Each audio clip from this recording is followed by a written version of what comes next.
Chapter 8. Getting to know Mr Rochester. Thornfield Hall became quite busy the next day, now that the master had returned.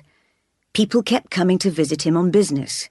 I enjoyed the new, cheerful atmosphere, but I could not make Adele concentrate on her lessons, because she was constantly talking about the presents Mr Rochester had promised to bring her. That evening, we were invited to have tea with him. I immediately recognized the traveller I had helped, with his dark hair and skin, his square forehead, and his stern look. His leg was supported on a chair, but he made no effort to greet me when I entered. In fact, he neither spoke nor moved. "Have you brought a present for Miss Eyre with you as well?" Adele asked him. "A present? Who wants a present?" he said angrily. "Did you expect a present, Miss Eyre? Do you like presents?" "I haven't much experience of them, sir," I answered. "Anyway, I have no right to expect a present, as I haven't done anything to deserve one." "Don't be so modest. I've been talking to Adele. She's not very clever, but you've taught her well." "Sir, that is my present. That's what a teacher wants most, praise of her pupil's progress." Mr Rochester drank his tea in silence. After tea, he called me closer to the fire, while Adele played with Mrs Fairfax. "Where were you before you came here?" he asked. "I was at Lowood School, sir, for 8 years. "Ah, yes, a charity school. 8 years.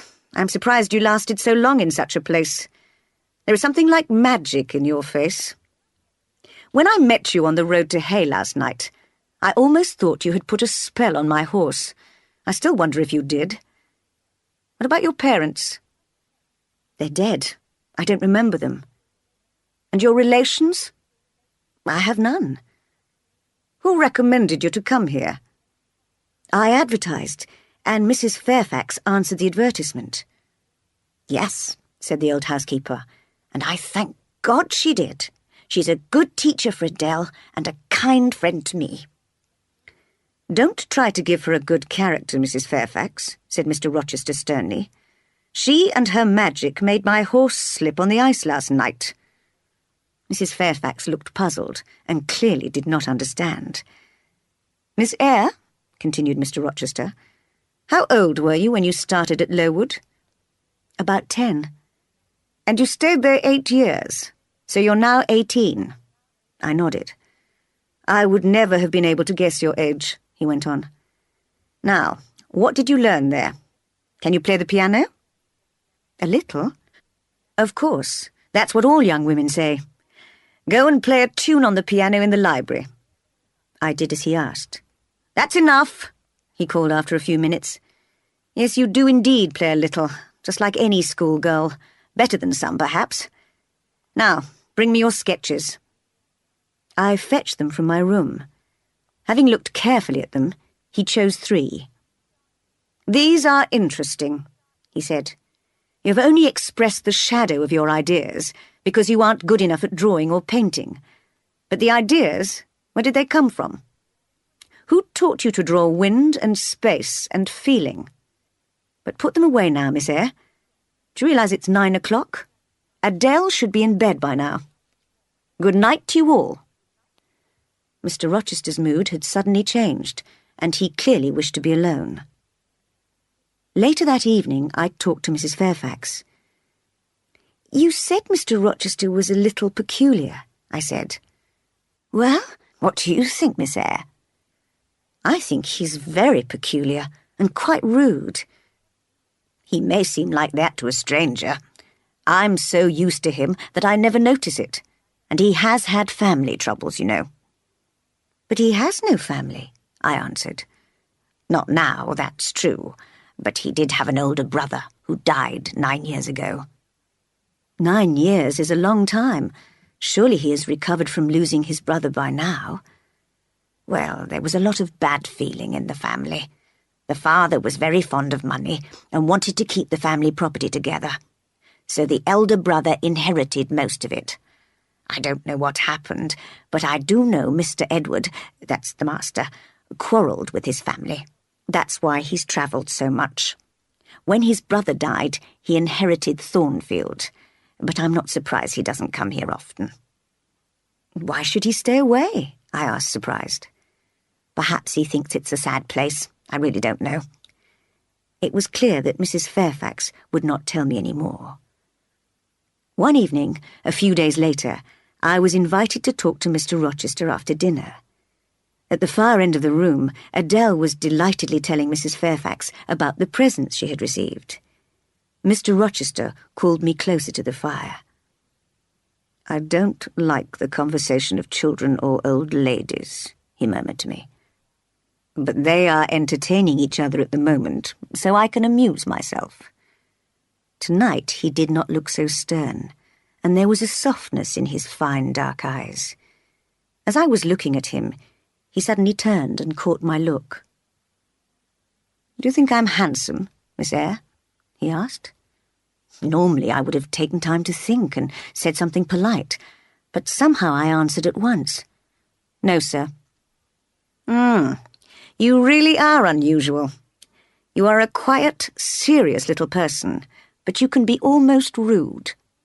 "Sir, I'm sorry. I should have said that beauty doesn't matter or something like that." "No, you shouldn't. I see you criticize my appearance and then you stab me in the back. All right, tell me, what is wrong with my appearance?" "Mr. Rochester, I didn't intend to criticize you." "Well, now you can. Look at my head. Do you think I'm intelligent?" He pointed to his huge square forehead. "I do, sir. Is it rude to ask if you're also good?" Stabbing me again. Just because I said I didn't like talking to old ladies and children. Well, young lady, I wanted to be good when I was younger, but life has been a struggle for me, and I've become as hard and tough as a rubber ball. I only have a little goodness left inside." He was speaking rather excitedly, and I thought perhaps he'd been drinking. "Miss Eyre, you look puzzled. Tonight I want conversation. It's your turn. Speak." I said nothing, but smiled coldly. "I'm sorry if I'm rude, Miss Eyre, but I'm 20 years older and more experienced than you." "Don't you think I have the right to command you?" "No, sir, not just because you're older and more experienced than me. You would have the right only if you'd made good use of your experience of life." "I don't accept that, as I've made very bad use of my experience. But will you agree to obey my orders anyway?" I thought, he is peculiar. He's forgotten that he's paying me £30 a year to obey his orders, and I said, "Not many masters bother to ask if their servants are offended by their orders." "Of course, I'd forgotten that I pay you a salary. So will you agree because of the salary?" "No, sir, not because of that, but because you forgot about it, and because you care whether a servant of yours is comfortable or not. I gladly agree." "You have honesty and feeling. There are not many girls like you. But perhaps I go too fast. Perhaps you have awful faults to counterbalance your few good points." And perhaps you have too, I thought. He seemed to read my mind and said quickly, "Yes, you're right. I have plenty of faults. I went the wrong way when I was 21 and have never found the right path again. I might have been very different. I might have been as good as you and perhaps wiser. I'm not a bad man, take my word for it, but I have done wrong. It wasn't my character, but circumstances which were to blame. Why do I tell you all this? Because you're the sort of person people tell their problems and secrets to, because you're sympathetic and give them hope." "Do you think so, sir?" "I do. You see, when life was difficult, I became desperate, and now all I have is regret. Asking forgiveness might cure it, sir. No, it won't. What I really should do is change my character, and I still could, but it's difficult. And if I can't have happiness, I want pleasure, even if it's wrong." "Pleasure may taste bitter, sir." "How do you know? A pure young thing like you. You have no experience of life and its problems. But I will try to lead a better life." I stood up. The conversation was becoming hard to follow. I must put Adele to bed now, I said. Don't be afraid of me, Miss Eyre. You don't relax or laugh very much, perhaps because of the effect Lowood School has had on you. But in time, you will be more natural with me, and laugh and speak freely. You're like a restless bird in a cage. When you get out of the cage, you'll fly very high. Good night.